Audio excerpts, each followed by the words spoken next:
Hello, and welcome to Getting It. The conversation where we try to understand life just that little bit more. My name's Dan. And my name is Saban. And we're both medical students based in London. And in this episode, we continue into part 2 of our conversation with Nasir Kharma, also known as Kharma Medic. We talk about sharing success, optimizing productivity, and our approach to learning in all facets of life.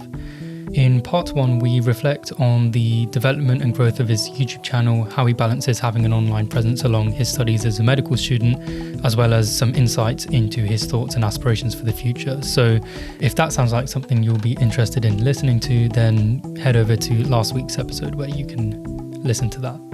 But without any further ado, into part 2. We've had episodes on it before, Saban. I don't think it was released, the episode on managing success and how you carry success. We've all had elements of success in our lives, and something that I've really had to learn about as I've got older is how I share that success with other people.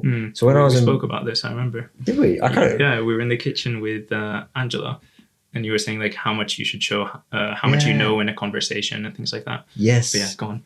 So managing. If you're speaking to someone, and for example, they don't know who you are, and you think that it might be useful for them to know who you are in the conversation, or I don't know. Do you ever feel like you have to let someone know who you are as like a caveat, or? No, I can safely say that I've never brought it up myself. I've never once introduced the idea that I make YouTube videos on the internet and I have a large following, because I don't think that that's like part of the core of who I am. Mm-hmm. Like, I am the person that I was before I started this hobby that is YouTube. Mm-hmm. And now it's just another hobby in my life. It just so happens that it's extremely successful and it's doing really, really well. And I'm very happy about that. But it's not like a defining feature of who I am. You know, who I am is someone who wants to become a doctor. That's what I think is like my defining feature. Not my defining feature, but something core to who I am. Mm-hmm. And yeah, I don't know. I've never brought it up first in a conversation. And is there a way that you do it? Because again, this is something, for example, if family members are saying to me, are you at uni and stuff? Because I think people often are quite impressed by if you study medicine, or if you go to a good uni and stuff. There's a way to do it, I guess. Is there a way that you would introduce it to someone who didn't know about it and they said to you, is there anything you do on the side? And you said, I don't know, I have a YouTube channel. Is there any way you'd go about that, or something you could tell to people how to share your success in a nice way that's not putting other people down, not making them feel uncomfortable, and is being humble, while being realistic? What I do, I guess, is I don't offer, I don't say all the information in one go. Like, if someone says like, oh, for example, I don't know, like, do you do anything with social media? For example, I'd be like, yeah, I make YouTube videos. I won't say, yeah, I make YouTube videos and I have 600,000 subscribers and 100,000 followers on Instagram. I'll just say like, yes, I make YouTube videos. And then if they ask me more, I will tell them everything. I'll never lie. I'll never skirt around the topic. But I guess I would just never bring it up myself. It's interesting though, because you want to give an accurate picture of who you are, right? It's something I'm not exaggerating when I say I've really thought about this, because you have to you have to be accurate. Underplaying it can be bad as well sometimes, because you're not painting a real picture of who you are. In some ways, you could argue that's almost dishonest as well. So say you said, I know you don't do this, but say you said, I have a small YouTube channel. It's just a little thing. I would never say small. Yeah, because it's not true. I would never lie, yeah. Yes, exactly. And that's what I find hard in anything you do. So say for me, piano. I don't want to oversay it. I don't want to undersay it. So how do I say it? I don't want to say I play a bit of piano. You have to get it right. So yeah, that's why I'm curious. If I asked you if you played piano and you told me, yes, I play piano, I'm actually very good, I have 10th grade piano or whatever. It's hard because I would think that's like a bit too much. Yeah. Okay. If I asked you, do you play piano? And you said, yeah, I do. My next natural question would be like, oh, how much do you play? Have you gotten any I don't know what they're called, scores or accreditations, or is it something you enjoy? Is it something you still play? And then maybe we could reach that point. But I would never expect you to offer all that information from the beginning, because then it might come off like you're showing off or whatever. Yeah. And at the same time, I think it's perfectly fine with people not knowing. If the conversation ends after, yes, I play piano, I think it's completely fine too, But it depends. So say, I completely agree with that. I think the safest thing to do is you don't need to give all the context in a lot of situations, because they don't need all of that context. So with you, if you said, oh, I have a YouTube channel, I really enjoy making the videos. And if they say, does it have success? or is it big? Then maybe you could say, I don't know, I'm quite lucky. There are a lot of people who enjoy watching the videos. That's fine. But it's like knowing how much to offer them, you know? So yeah, I don't know.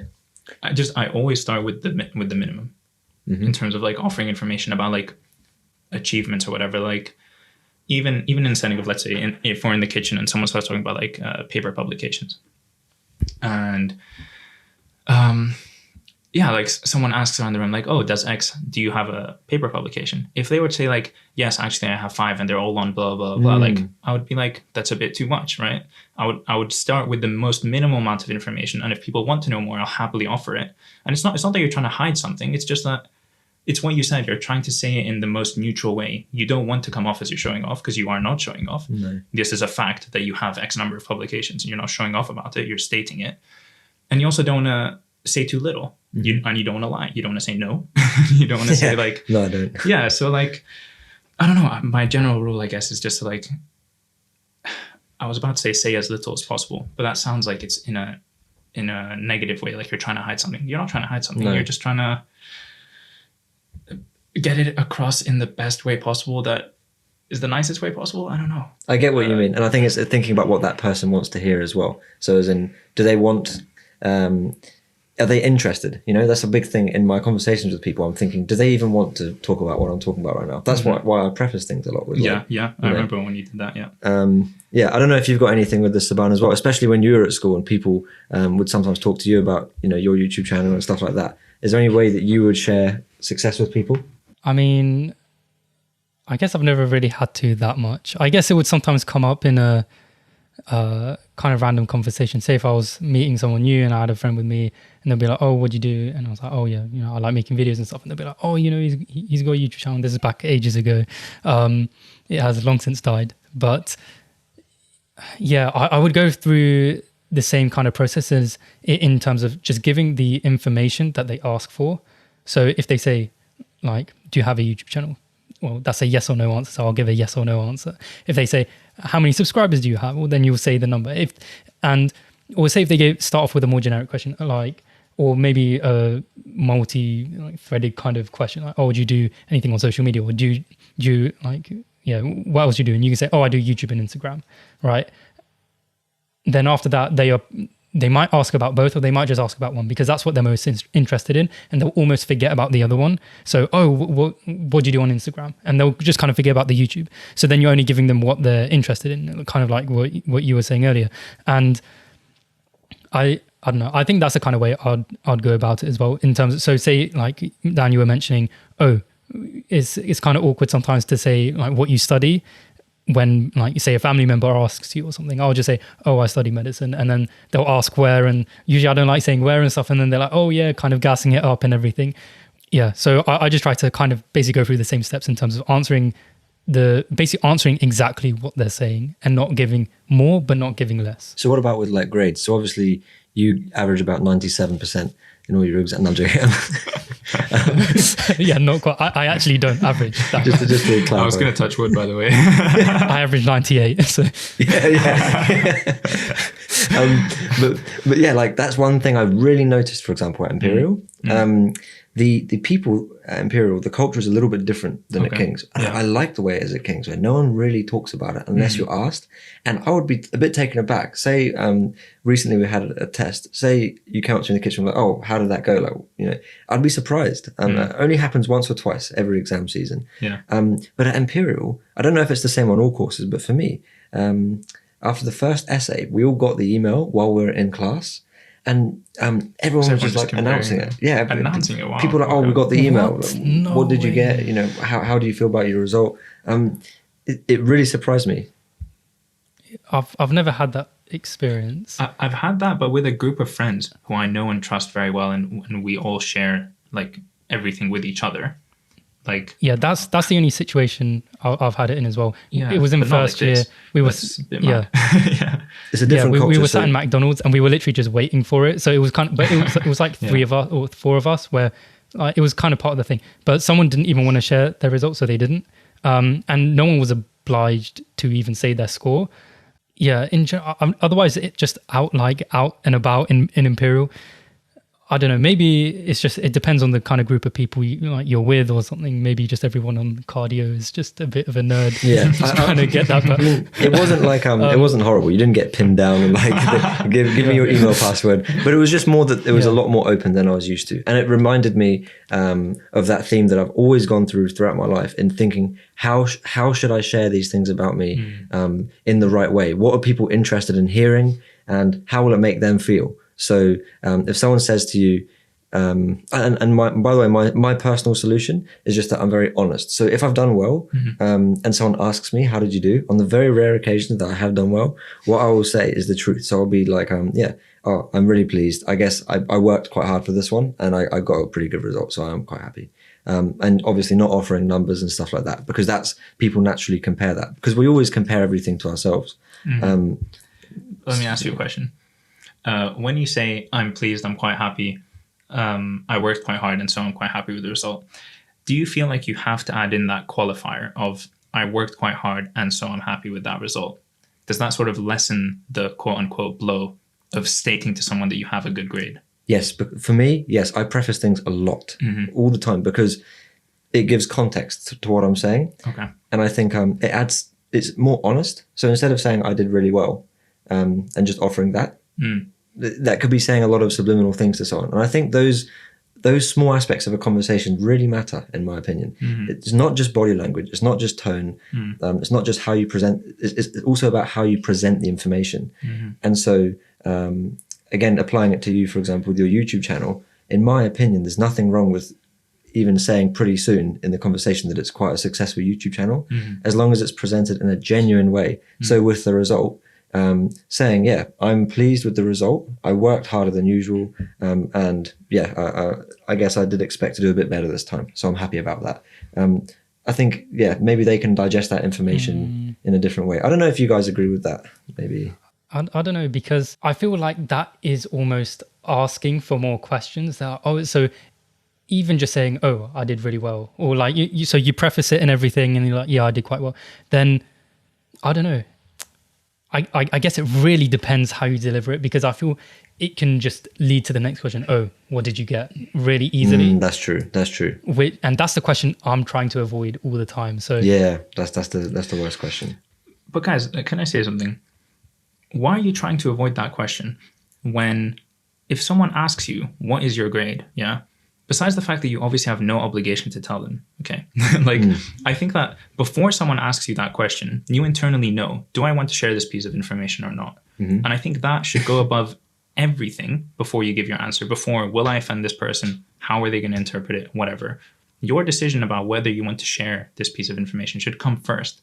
And I think that sometimes that can have a negative outcome in that it might offend someone, it might hurt someone, they might take it the wrong way. But I really dislike this idea that when someone asked you what your grade was, you felt like you had to put in that qualifier to soften the blow, right? If someone asks you what your grade was and you did well in that exam, I think you should be able to say, if you want to, yes, I did well. And that should be it. Like, the idea that we somehow have to like make it less of an achievement so that someone else doesn't feel as bad if maybe they haven't gotten a good grade, I think it's just wrong. Yeah, to be fair, I do agree with that. You shouldn't be you shouldn't feel responsible for making sure they don't feel, offended or anything by answering a question that they asked. I'm not sure I 100% agree with that, guys, because it's interesting. And I'll need to think about it more. But I think every conversation we have a responsibility we have a responsibility over the other person's emotions as well, right? Because anything I could say might make someone feel bad. So with the results thing, first things first, I do agree that sharing the actual number is dangerous territory, because if we've sat the same exam, if I'm giving you my number, you'll just straight away compare with your number and say, is it higher or lower? So I agree. Personally, I try to avoid giving numbers to people who've sat the same exam as me, because as well, for me, if they give me their number, if they've done higher than me, it will just, I don't know, it's not a nice place to be. And also it changes my perception of them, because it makes me see them as like a competitor almost. Right.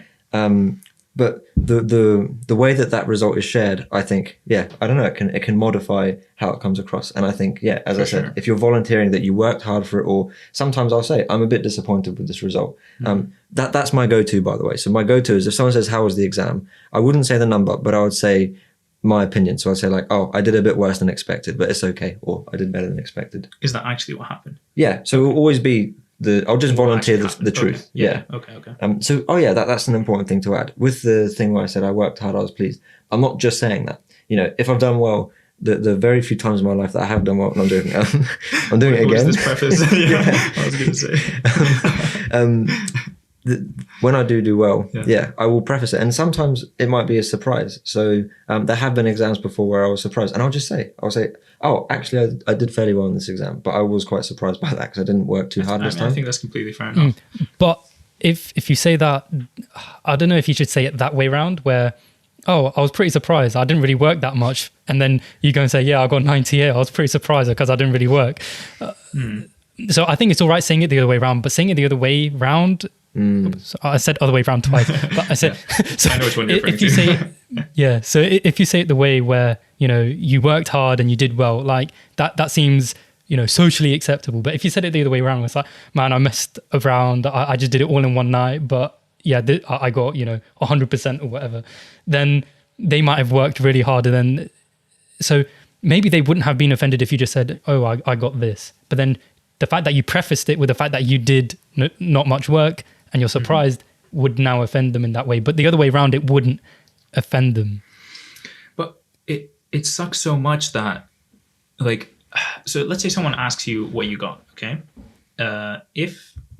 Let's put some like examples so it becomes easier to follow. So if I ask Dan what he got on an exam and he's gotten higher than me, okay, then I'm going to be offended. I'm saying this in quotations for everyone listening on the podcast. Then in quotations, I'm going to be offended because he got a higher grade and he told me that. But if he tells me he got a lower grade, then I am, in quotations, going to feel superior to Dan because I feel like, oh, I got a better grade than him, or I'm going to feel happy about my own grade. I think that sucks. Like, this is a results-oriented way of thinking. And I'm happy this has come up because this is one of the like underpinning, I don't know if that's the right phrase, but underlying like principles of my life, which is to not be results oriented. You make the decision that you want to make before an event happens based on the information you know, based on what you have, and whatever the outcome, whatever the result, it doesn't matter. You can learn from it, you can change from it, you can whatever. But as long as you made the right decision to begin with, it doesn't matter. So I hate this idea that you can ask a question and then depending on the result, you'll feel a certain way. I feel like you should know from the beginning how you feel. Like, I know for a fact that right now, if anyone asks me what grades I got on an exam, I'm not going to tell you. I just know that from now. It's not going to depend on the conversation. It's not going to depend on what they tell me, if they tell me their grade or not. I just know that. It's not going to happen, like, unless I have a relationship with someone where we always share our grades and we're very comfortable with that and whatever. But yeah, I like knowing these things before entering a quote-unquote unpredictable situation. But we can't know, but I can't know. Say we're discussing the exam and I don't know you at all. I don't know if you're a results-oriented person or not. So that's why, I guess, as you said, you don't share the number because you have to make the assumption that the other person might have a response to whatever grade you got, because say you're not results-oriented at all, then by nature of that, I guess we could just freely share what we got because it shouldn't matter. But yeah, I think that's, we always run off the assumption that the other person, I don't know how hard you work for the exam, you know? So say you'd been working super, super hard and I don't know that. And then we just say the results and I go, yeah, I got 99. You say, yeah, I got 98. I got 98. Yeah. But I hate that idea of having to justify something. If I do very well on an exam, because I studied hard or because I didn't study hard, and you ask me how I did, I'm not going to lie to you. I'm going to say I did well. I'm happy with my result. But I will not add in that extra sentence that says, because I worked really hard. I won't, because I feel like I don't owe that justification to anybody. If they get offended or they don't get offended, I think that comes second to whether me as a person, I wanted to share that information in the first place. But what if that softens the blow? So what if you telling me, so yeah, if you knew I worked really hard and then I come and ask you because I was a nervous wreck, what did you get? Maybe I wanted to know if everyone else did as badly as I did. And then you say, oh, I actually did pretty well. I wouldn't say, oh, I actually did pretty well. I'd say, oh, like, I I did well, I'm pleased with my result. Like, what happened with you? If I see that you're stressed and you're anxious and whatever, I wouldn't lie, and I certainly wouldn't gloat about it. But I guess I would try and shift the focus back to this person who's concerned in front of me or whatever. And I just want to make a quick thing to what I said about talking about being results oriented or not. I realized we were talking about grades, which a synonym for that word is results. When I talk about being results oriented, I don't mean about the outcome of an exam. Sorry, that's like that is confusing. What I'm talking about is, let's say, outcome oriented. Right. Like deciding to take the bus or the car to work. If you make the correct decision of taking the bus to work and then it ends up that there was so much traffic, like the fact that it was so much traffic is completely out of your control. You made the correct decision at the beginning to take the bus because you thought it would be a shorter commute or whatever. And then afterwards, the fact that it actually took longer has nothing to do with that original decision. You still made the correct decision at the beginning. Okay, so then from that, I'm sorry to interrupt. No, it's fine. From that, would you therefore say it's fair to say that you enjoy the process of something instead of the result? So the value that you seek in doing something is the process of doing it in the first place, not the end result normally. I don't think I would necessarily agree with that. And I don't think I'm like one person or the other. I think depending on the activity or depending on the goal, either the process or the goal is more important. More often than not, when you're actually doing when I am actually doing something, I feel like the goal is more important. But then in retrospect, I realize the value that was in the process, but I don't really realize it at the time.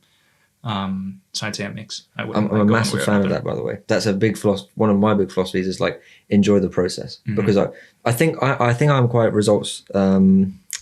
I think results matter. You know, like if you're doing something. So saying that, we'll use the example of learning Mandarin. It would be useful to be getting better. I would hope that I'd be getting better over time. So that result is important. But then obviously not enjoying the process means that you're not going to get the result. So for me personally, maybe this will change over time, but it's about finding a way to maximize the process itself, and then by doing that, getting a good result. But with the going back to the exam scores and sharing your success, putting yourself in the other person's shoes, why are they asking and how they're going to feel about me answering that. For example, with my mum, when she asks me how the exam went, I'll just say, I got this result, because she's not sitting the same exam as me and stuff. Yeah. So it's interesting. I think it depends on the person you're speaking to. I agree with you that it depends. And in a social setting, in different social settings, it does depend. But I don't like the idea that it depends. I think in principle, we should answer that question the same way, no matter who's asking us. But of course, in reality, it's different. If someone comes up to you really anxious and really upset about an exam, you're going to say it differently than to your mom or your dad or a friend who you do share grades with versus one who you don't. So of course it depends. Of course it does. But I don't like that idea. I think that we all should be ideally answering it in the same way. There's food for thought there. Just to kind of wrap things up, this can be the last thing we probably discuss since we've taken a lot of your time. Oh no, it's all good. I'm having a great time. This is good. So obviously with doing medicine, doing this YouTube thing, and just all your other activities, hobbies and everything, that's a lot to fit in a singular day or a single week. So you obviously have to manage that somehow. When it comes to say like organizing your life in terms of projects or tasks and things, well, recently you made organizing your life in Notion and how you do, you made a video like that, and how you kind of micromanage your time, at least in certain phases, say when you're studying and whatnot. Do you think that's something everyone should probably do to a certain extent, even if it's just like a basic to-do list? Because me and Dan have very opposing views on this. So we've had a discussion about this before, where I'm very pro, get it down, organize things in different sections, organize your time, and make sure you kind of have an overview of what you're doing. Whereas Dan is, well, I guess Dan, you should say what kind of aspect you go through, but it's mostly just kind of like, it's in your head, you kind of figure out what you do as you go along and kind of just do what you need to do without any kind of legitimate system in the background to kind of help organize it. Do you think there's value in doing it? Do you think everyone should at least try and do something? So like this is going to sound like such a cliche answer, but anytime someone asks me this, I give the same advice, which is like, first and foremost, do what works for you. And then I follow that up with, me personally, if I don't make a to-do list, if I don't write things down, if I don't keep track of everything that I'm doing, I'm going to forget half of it. Okay. Like when Dan says he keeps things in his head, like that is an unimaginable thought for me. I cannot hold that information in my head. And then B, if I wasn't to write things down, I would genuinely be so stressed. Like really, if I had to think in my head of the things that I want to do today and in what order I want to do them and whatever, that would really stress me out. like putting them onto a piece of paper and organizing them and planning when I'm going to do each one. That's what helps me like calm down and realize, oh, okay, maybe I do have time to do all these things, or this is exactly how I'm going to tackle these problems that I have or finish these tasks that I have. Without that, I would be really stressed. So it helps me a lot in that sense. But then there's people who find stress in writing things down and making a list, and they look at it and they're like, oh my God, there's so many things written down. What am I going to do? And so that takes me back to the opening of this sentence, which is like a very long sentence, which is like, find what works for you. And I don't think there is a right way. I don't think there's a right way at all. But I think, as we were saying before, lifestyle, the context of your lifestyle, I guess, lends to having a careful structure and organization, to, you know, editing your videos, making sure they're done on time. I guess I can see how, you know, using Notion, using technology to help guide your organization means that you can be more efficient. And yeah, as you were saying, not everyone has your lifestyle. So some people don't need that organization, the extra organization. Some people need it even more than you. So yeah, I completely agree that it's up to the person and up to their needs. And it's just that I've found through time, I have tried to keep diaries and stuff and keep calendars, but I think it sounds, I'm sure people will disagree with me and cringe even, but I find it limits me in some ways, you know, because if I want to be doing something and I'm really enjoying it and I don't want to stop doing it, if I don't need to stop doing it, I'll just keep going. You know, I don't want to be limited to a timetable. And I think I can, you know, just, I don't know. I think that's basically what I mean. No. I won't go too into it, but yeah. I don't want to just say that I'm a hater on Notion, or I'm an Anki hater. You can It's- hate on it's- both those things. Yeah. It's not so much about that. I think it's more just about the concept of having some level of oversight on a system that isn't reliant on your brain, which can be somewhat unreliable during certain times, at least. Yeah. Say in periods of stress where you can just kind of forget, like, what am I meant to do? Or I knew I had to do something, but I just can't remember it at this time. When maybe it would have been the most efficient thing for you to do at that time was to do that particular thing. So you'll probably remember to do it later, which is fine. But it may have been somewhat more efficient for you to do it at that time. Say if you just opened up. So I don't mean like you need some full project management system, but just like, say, a to-do list on like Microsoft To Do. So you can have that for the day and be like, oh, okay, I can just sit and send this email now or something. So there's something I quickly want to say on it. I don't want to extend it for too long. Yeah, it's fine. Go ahead. But it's the idea of like instinct. So far, the reason why I sometimes turn to a diary or I turn to a calendar is because I think surely at some point I'm going to miss a deadline or just make a mistake. And especially basically this year, I with the tennis club, I'm doing the presidency. So it's a lot of organization. I'm bringing that up because it's a lot of dates and forms that need to be submitted and stuff. So I can see how it's a bit crazy not like writing those things down. But over time, I think in not writing things down, you kind of train your instinct.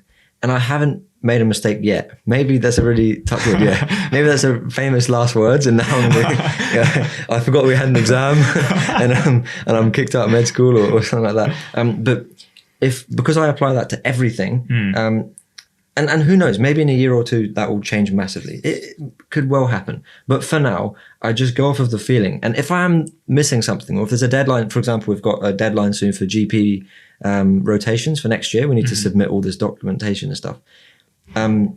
If I'm forgetting a deadline, I just have a feeling. I just know that I'm missing something. Or with my studying, I don't write down what I've learned. I don't write down the topics, but I just have a feeling. So I know over time, in my head, I just constantly know what I need to be doing or what I should be doing. And I also have that with people. So I know that I haven't contacted someone in a long time. And before I go to bed for like 10 minutes, I'm just lying there and I'm just thinking exactly what am I doing over the next few days and like what's going on.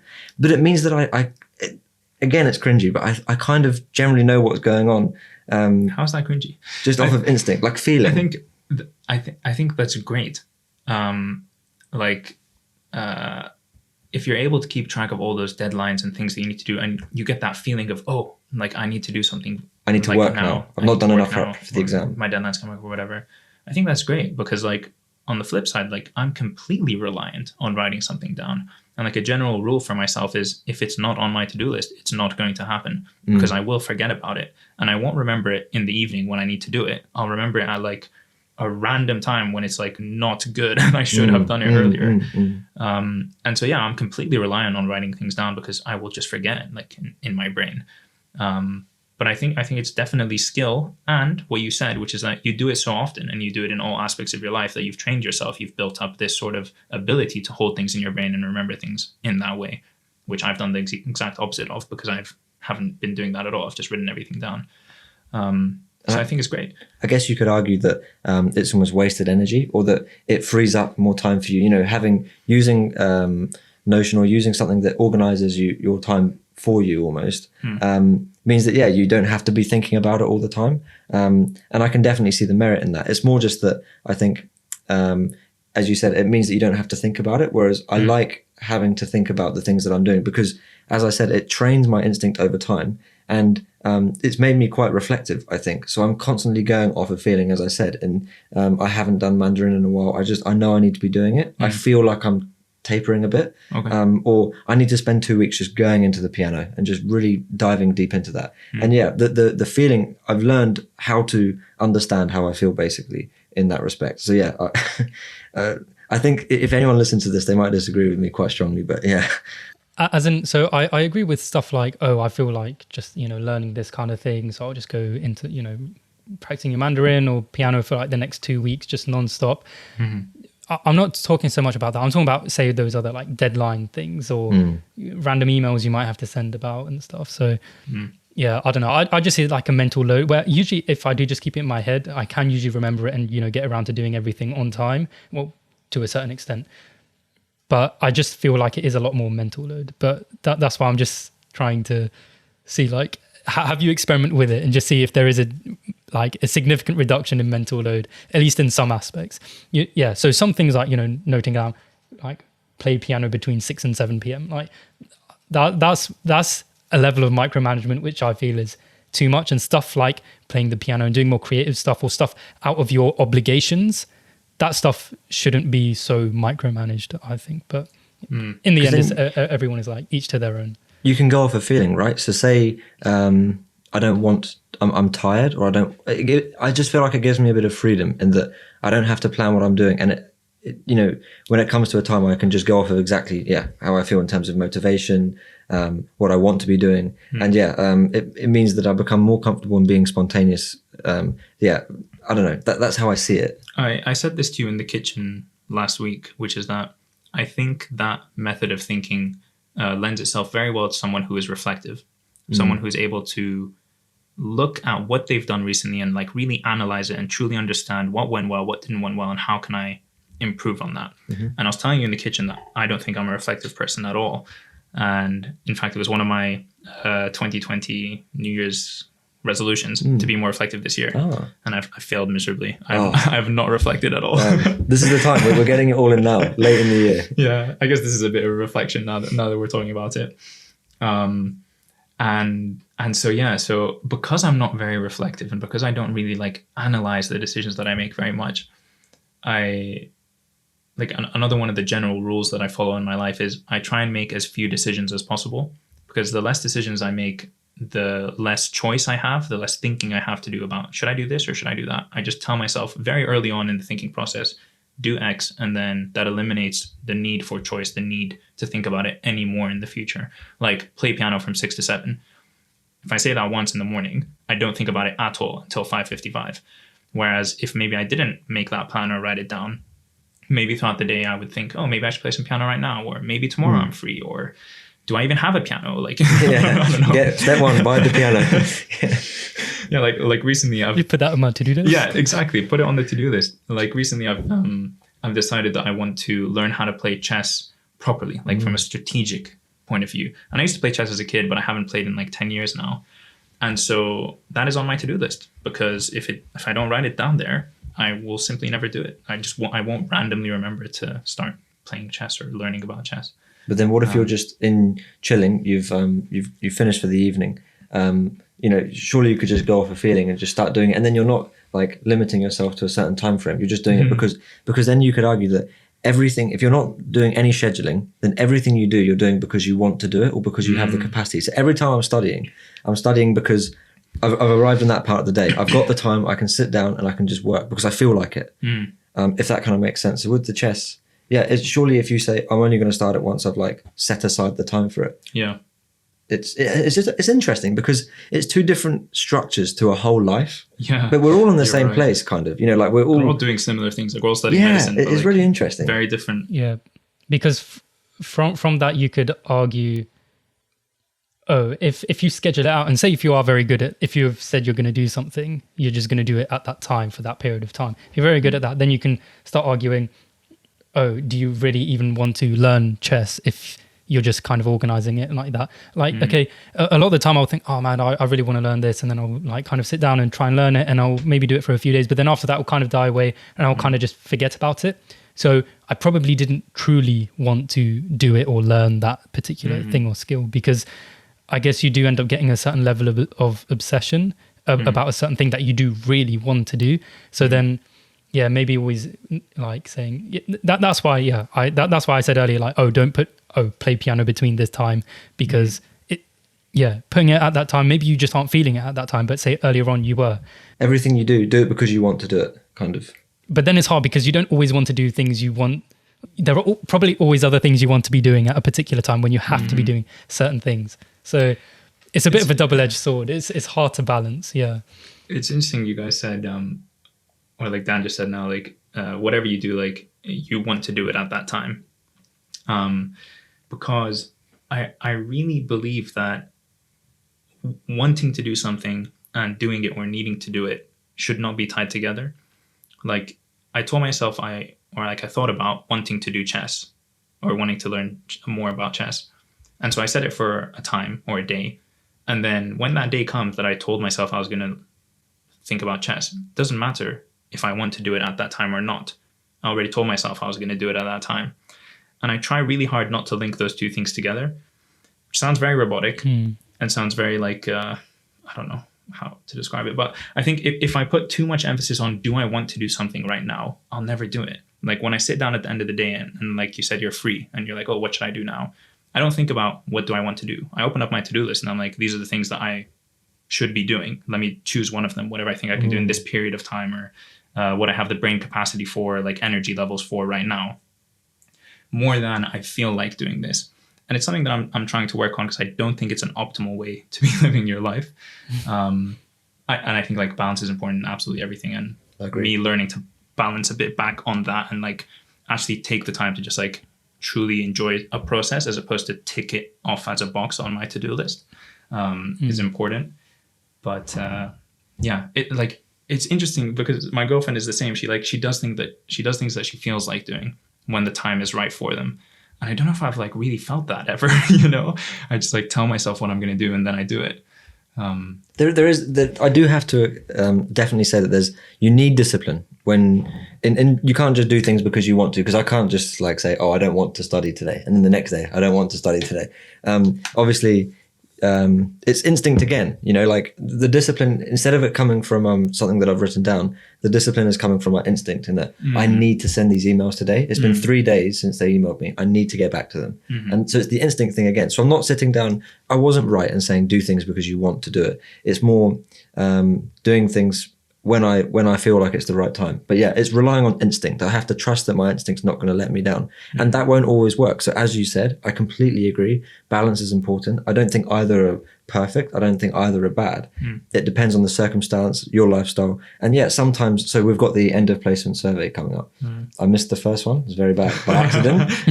Maybe this is an example of me. So for this one, I put a reminder on my phone. So I have done that. You know, so it's not like I never do anything like that. It's more just that will be there if I do happen to forget, because I can't afford to forget that time.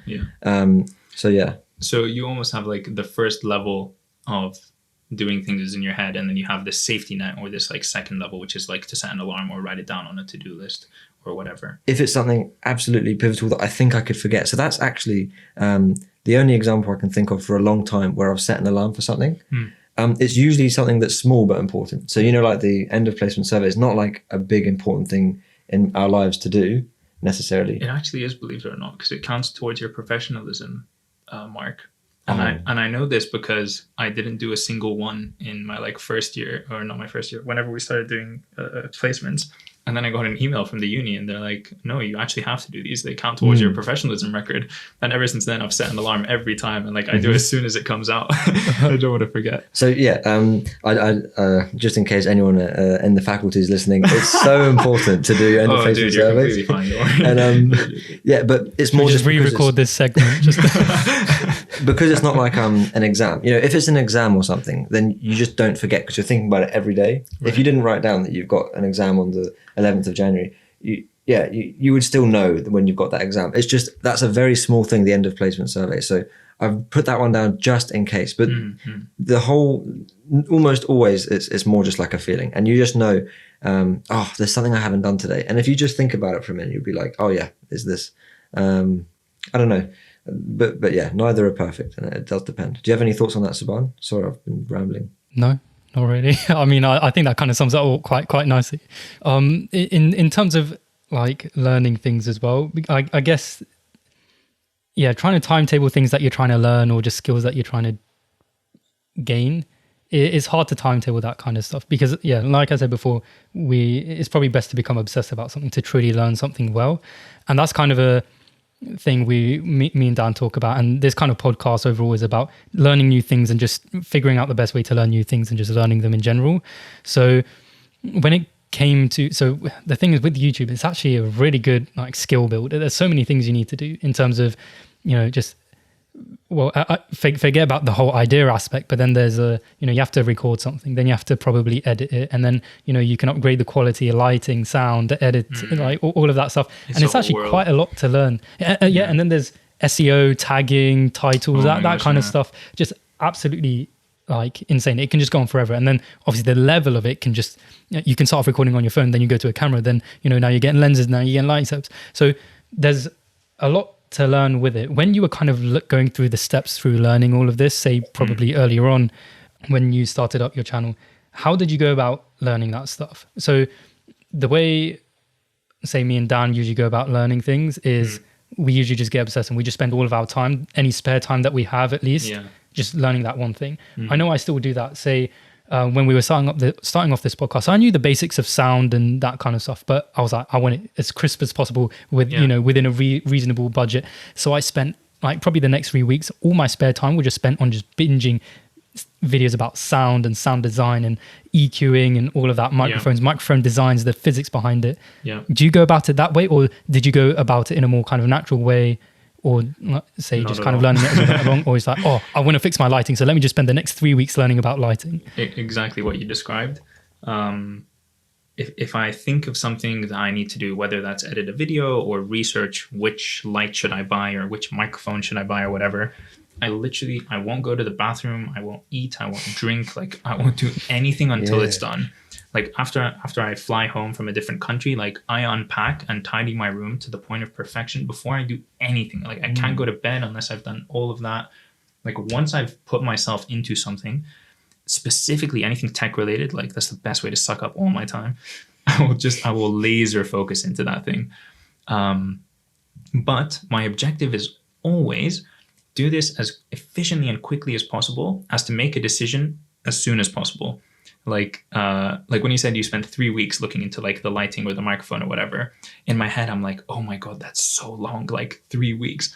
I would rather just sit down for like 12 hours in a day and like figure it out, make sure that by the time I go to bed I have made a purchasing decision, than like spread it out over days, because that's something that stresses me as well, like not completing a task, like having it unchecked on my to-do list or whatever. So I don't know if this is the right word, but I feel like I become neurotic. Is that the right word? Like I just like become like laser focused. Yeah. And like I have to do it before I move on to anything else, to the point of not good things.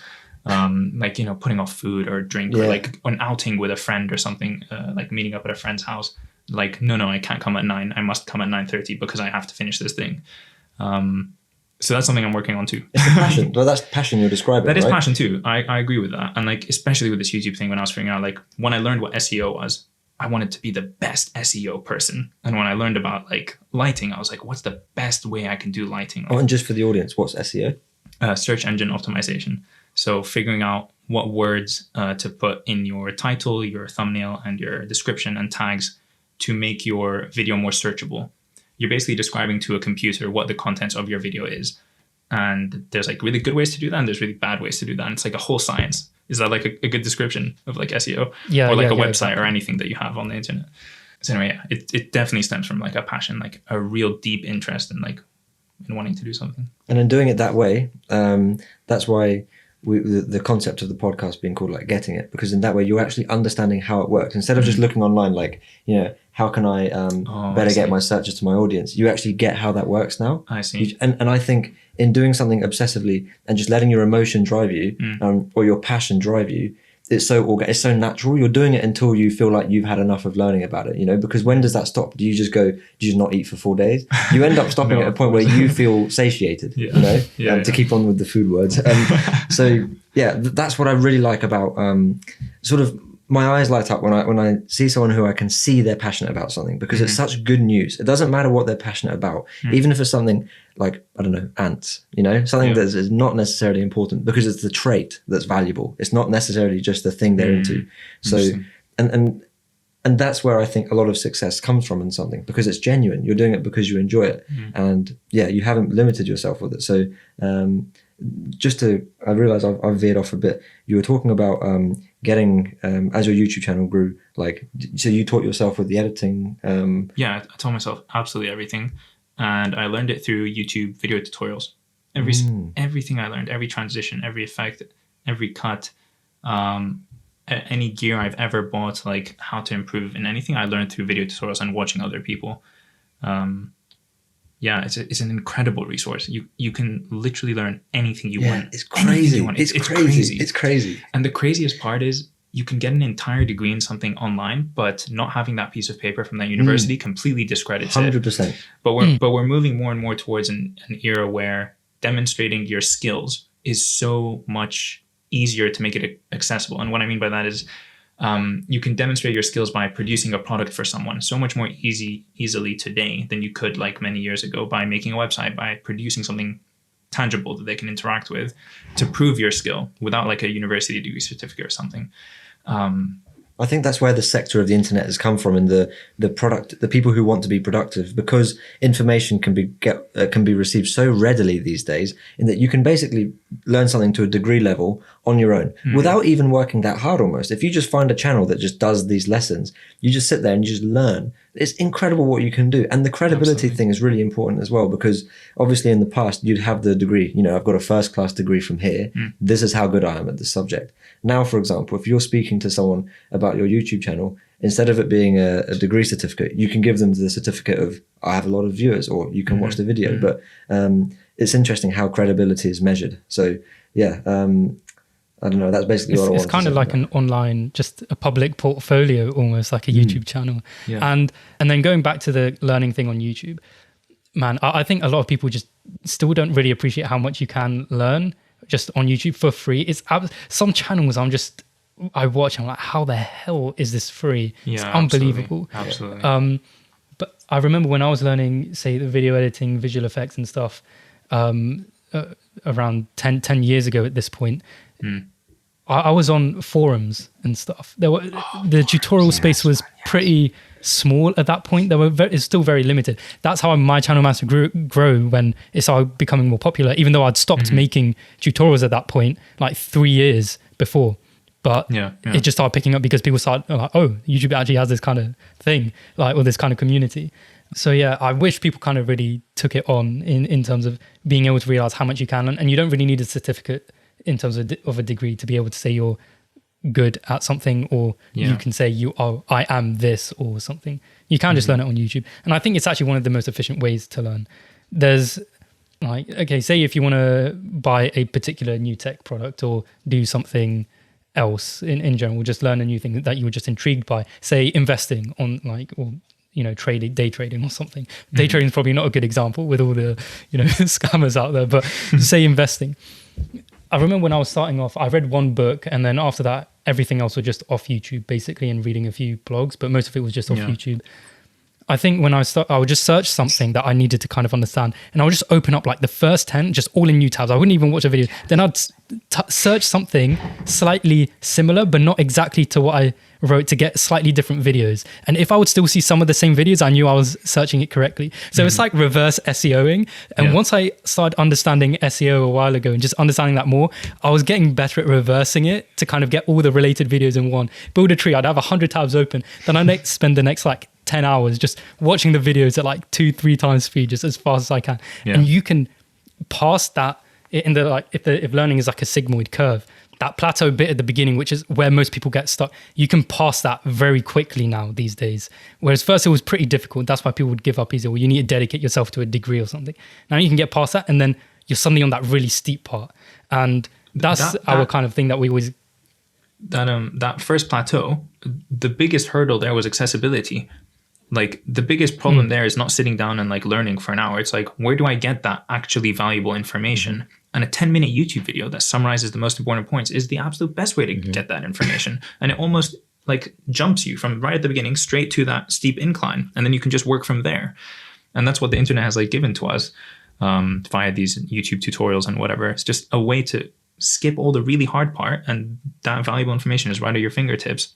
Yeah. I was just going to say, you can become like a relative expert pretty quickly and become pretty good at something pretty quickly. Within, say, a matter of a couple of months, you can pretty much scour all of YouTube for a particular niche, get the best out of it, and become pretty good.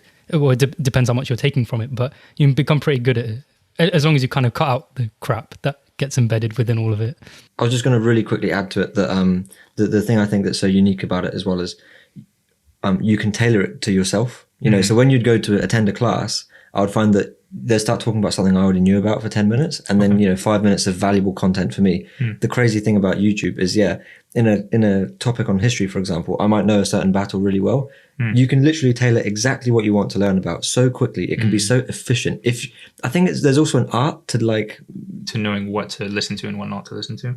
When you're online. Absolutely. It can be done very efficiently. So I agree.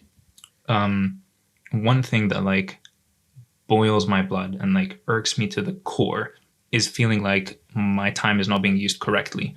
And never do I feel that more than when I'm sitting in a lecture in real time and there's like a technical difficulty, or someone's talking very, very slowly, or goes off on a tangent that I know isn't relevant to what I need to learn right now. And that feeling of like, oh my God, this could be cut out and I could be moving on to the next sentence that is actually relevant to me or whatever, just like boils my blood. And so when I listen to a lecture recording, I can whiz through that and that cuts out that problem. And similarly, when I'm learning something via YouTube, you filter through the bad videos so quickly and so easily. You jump to exactly the information that you need. And so it just makes everything so much more accessible and so much more simple, easy, and efficient to learn. And I think that's where the productivity part of the internet comes from. When I was saying like, it's grown so much because people are now aware, oh damn, now it's really up to me, because it is possible to learn something so quickly now. It's my responsibility to be able to do that almost. I agree. Like, has anyone ever said to you guys like, I don't know how to do that, or I can't do that? It's like, very frustrating. I can't learn a language. Man, when someone says that to me, like inside I'm like, dude, like, of course you can. Or like, do dare or whatever. Well, there I go back to like making sure nothing gets misconstrued. Or I am whatever. not a dude. Whoever I'm talking to. Like, of course you can. Like, have you not like seen YouTube? Have you not like Googled online courses? Have you seen what Skillshare and Brilliant.org and all these other amazing websites are offering? Like, not sponsored. Sorry, carry on. Soon coming. What did I want to say? Yeah, I have this firm belief that I get into trouble with my friends when I bring it up all the time, because some of them really disagree with me. But I genuinely believe that if you spend enough time doing something and learning something, you can become an expert at it. You can become great. You can become top 1% in the world. And there's like this thing called the 10,000 hour rule. You guys have heard of this. If you spend 10,000 hours doing something, you will become an expert in that topic, or like top 1% or whatever. And like, I genuinely couldn't believe in that more. Like, I feel like every skill I have, everything I've learned, whatever it is that I'm good at, it's not because I was born with it. I'm not a genius. I'm not really smart. I just spend a lot of time doing these things and like learning them in different environments and experiences with different people and whatever. And that's what makes me good at something. Yeah. That's when I feel confident in something. And as long as you have an internet connection, you can access that. Exactly. Now. And now How we can. incredible! How What incredible. an incredible time to live in where you can do that. Yeah, I mean, this is a bit of a tangent, but that's why I think Starlink, you know, what SpaceX, Elon Musk is doing with SpaceX and stuff, Starlink, man, I think that is going to be insane, because the whole mission of that is just to bring high-speed internet to like the entire world. And specifically, say the areas, say like Africa or certain like Central Africa, certain areas where there's just pretty poor internet connection, if any, in certain areas, that's going to unlock an entire world. That is going to, like, at least for learning for them and being able to get access to the resource. I think if there was like one resource, like outside of the necessities like food and water, like say a kind of a luxury resource, the internet. Oh my God. A stable internet connection. 100%. But yeah, seriously, because it will just open up so much for them in terms of learning and getting their work out there as well, because bro, there is like untapped potential. Because sometimes you get those occasional stories where like people from those kind of say certain villages or certain areas where they just don't really have many facilities, it kind of gets out and then it booms, and they're so good for what they have and making use of what they have. If they have access to some of the content or knowledge or resources of the internet, it'd be absolutely insane. But that was just a side thing. It's actually very relevant to one of the first things we talked about in this podcast, which was where does the majority of my audience come from? And I said that India is number one. And I was talking to Dan about this last week, and I was saying like, yeah, that kind of surprised me, because I just sort of assumed everyone watching me would be from the UK or Canada or the US. And so I did some research on it, and it turns out that there is this entire generation of people in India who over the last sort of 5 to 6 years have had access to cheap and reliable internet. And this group of people happen to be very like goal-focused, goal-oriented, education-focused, academic, like high achievers, people who want to learn. And so there's been this trend in the last like, I don't know, like 5 or 6 years where like videos that are about like education or learning or whatever have had this big influx of people watching from India. And so that like goes back to exactly what you were saying. Like once you provide this internet access to places that didn't have it before, you're going to get this whole wave of people, this whole generation of people who are so curious and want to learn and want to do things. And yeah, it's just going to grow from there. And it's almost like a responsibility now that all the information is there. It's up to you to have the right attitude towards it and be prepared to learn. And it almost adds a pressure, like, you know, this is all out there. Really, I should be making the most of it. You know, the generation we're in. I think that's where a lot of it comes from as well. People who want to make it a sort of lifestyle to be productive, make the most of their time, because they're aware of how lucky we are, you know, and how much potential there is in what we can learn. So yeah, yeah. But I think that depends on the person. Like, for me, for example, I can certainly relate to what you just said. Like, I feel like there's just this huge opportunity out there, and I'm like, every second that I'm not working towards getting that opportunity, I'm like, I'm wasting that time, and I should be working towards it, and blah, blah, blah. But a lot of people are just like, that's not what makes them happy. That's not what they're focused on. And I think that's also completely fine. A lot of people that I know, like, just want to take a more relaxed approach. And like, what makes them happy is sort of enjoying their presence, enjoying their surroundings, not necessarily trying to achieve. Because it obviously can be tiring. It can be stressful as well. So I think it depends on the type of person. The information's out there and you can get it if you want it. But also if you don't want it, then you can just like chill. Of course. And you can pursue, you know, your whatever it is that makes you happy somewhere else. Chess, yeah. Oh man. But yeah, I guess we should probably wrap it up there. It's been over 2 hours, which man, I'm sorry, unintended. It's difficult to edit. Yeah, I feel bad. No, it's fine. I unfortunately will not be offering my editing services for this. No, I will not be offering my non-existent service. Well, you can have them, but I don't think you want them. But yeah, but I mean, we just have to say, yeah, thank you very, very much for coming on, guys. It's actually been so much fun. Yeah, and I feel like you opened me up quite a lot at the beginning, and I got really like vulnerable at times, and I shared a lot of information, which was good. It's good to be reflective, you know, and like I want to be a more reflective person, and I do not reflect enough. So yeah, thanks for having me on. Thanks for this opportunity. It was really, really fun. Thank you very much again. It was a pleasure. Peace. Yeah. All right. Peace. Peace. Thank you for listening to this episode of Getting It. If you enjoyed this episode, or didn't, then feel free to leave us a rating and review on the Apple Podcasts app or on the Apple Podcasts website. We'd love to hear your thoughts, ideas, or questions about anything we discussed, so feel free to email us at thoughts@gettingit.co.uk. You can also reach us on Twitter or Instagram at gettingit_pod. You can find all the links in the show notes.